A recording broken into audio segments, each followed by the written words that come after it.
마이크로 스트래티지 파산설에 비트코인 시즌이 이대로 끝나는 거 아니냐는 불안감까지 지금 시장이 정말 극심한 공포에 휩싸여 있죠. 모두가 두려움에 떨고 있는 바로 지금 우리 투자자들은 과연 뭘 해야 할까요? 오늘 이 시간을 통해 그 답을 한번 찾아보겠습니다.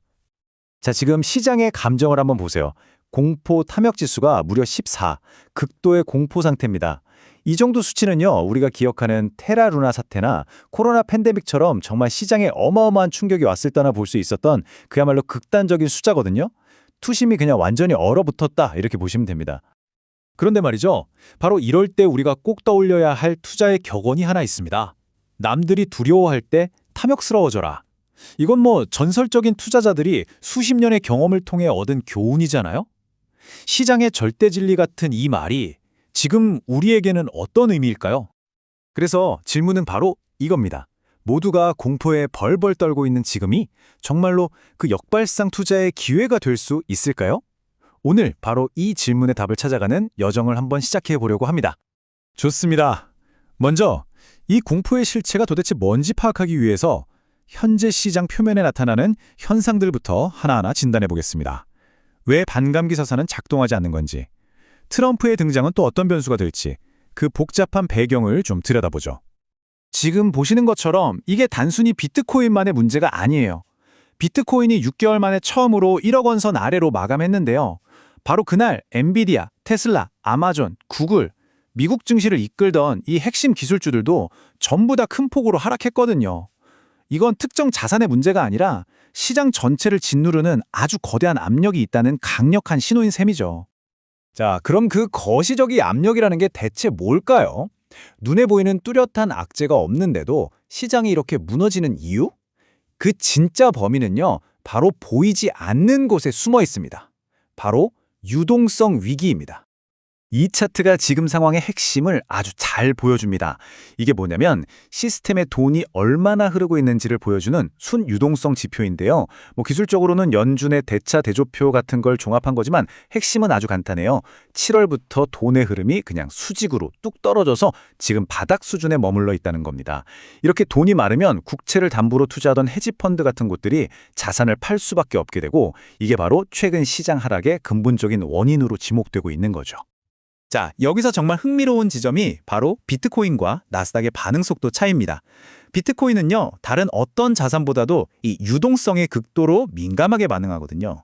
그래서 유동성 위기가 딱 닥치면 마치 탄광 속의 카나리아처럼 가장 먼저 그리고 가장 가파르게 하락하는 경향이 있어요. 실제로 과거 데이터를 쫙 돌려보면 비트코인이 고점을 찍고 하락하면 한 달 정도 뒤에 나스닥이 따라서 하락하는 패턴이 계속 반복되어 왔습니다. 그런데 말이죠, 바로 여기서 역설이 발생합니다.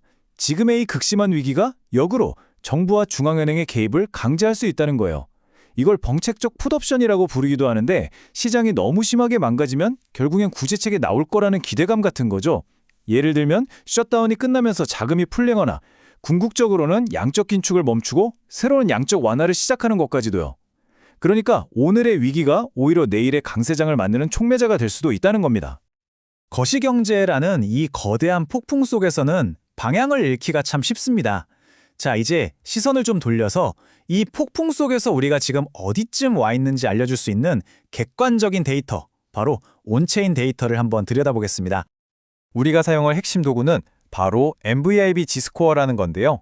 아주 간단히 말해서 시장이 얼마나 과열됐는지 혹은 얼마나 침체됐는지를 알려주는 시장의 온도계라고 생각하시면 편합니다. 오태민 교수님은 이 지표를 비트코인의 고점과 저점을 판단하는 데 있어서 가장 신뢰도 높은 지표 중 하나로 꼽기도 했죠. 이 슬라이드가 MVIB G스코어를 가장 쉽게 이해하는 방법이에요. 오태민 교수님의 술자리 비유인데요. 한번 들어보세요. 점수가 7점에서 8점이면 이건 새벽 2시 술자리처럼 모두가 취해서 아주 위험한 상태, 즉 매도를 고려해야 할 시점이라는 뜻이고요. 반대로 0점에서 마이너스 1점 사이는 모두가 손실을 보고 이제 끝났다고 곡소리를 내는 바로 그때가 강력한 매수 기회라는 겁니다. 자, 그럼 지금은 어떨까요? 현재 점수는 약 1.8입니다. 비유하자면 파티가 막 시작되려다가 갑자기 누가 찬물을 확 끼얹고 잔을 치우는 그런 분위기라는 거죠. 기분은 정말 별로지만 가장 중요한 것보다 위험한 거품 상태와는 거리가 아주 멀다는 사실입니다. 그리고 오태민 교수님은 아주 구체적인 가격대까지 제시를 하는데요. 지금의 하락세가 계속 이어진다면 아주 확고한 하방 지지선은 7천만 원에서 8천만 원 사이가 될 것이고 만약에 그 가격을 터치한다면 이건 무조건 사야 한다고 아주 강력하게 조언합니다.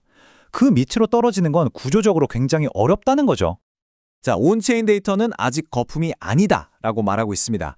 그렇다면 소위 스마트머니라고 불리는 기관 투자자들은 지금 어떻게 움직이고 있을까요? 여기서 우리는 아주 흥미로운 서로 완전히 엇갈리는 전략을 발견하게 됩니다. 이 표가 그 분기점을 아주 명확하게 보여주고 있어요. 한쪽에는 마이클 세일러가 이끄는 마이크로 스트래티지가 있습니다. 이들은 시장의 공포와는 전혀 상관없다는 듯이 오히려 비트코인 매수 속도를 높이고 있죠.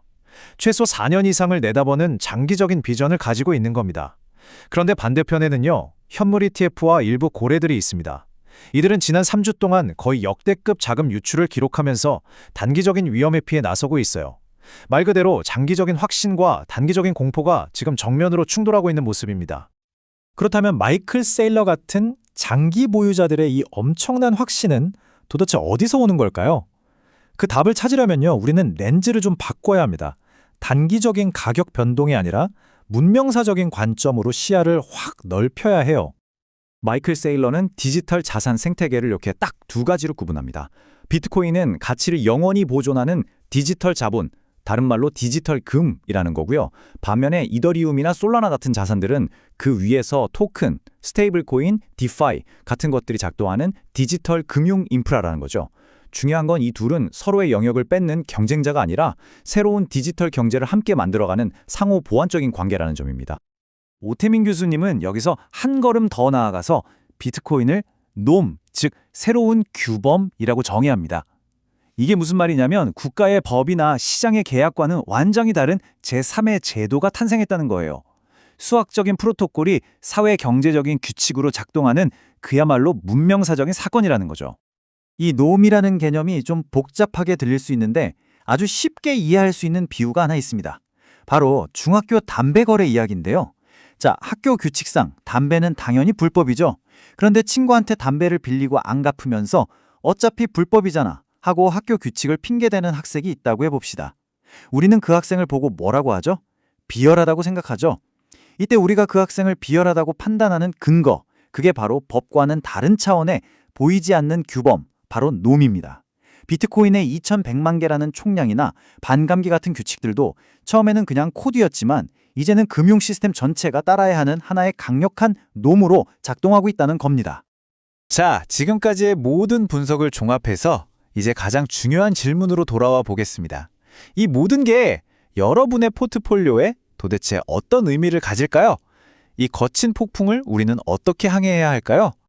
이 엄청난 변동성을 성공적으로 이겨내기 위해서 우리가 마음속에 꼭 새겨야 할 세 가지 핵심 원칙이 있습니다. 첫째, 최소 4년 이상의 장기적인 관점을 가져야 합니다. 둘째, 폭락을 그냥 패닉의 원인이 아니라 싸게 살 수 있는 기회로 바라보는 관점의 전환이 필요합니다.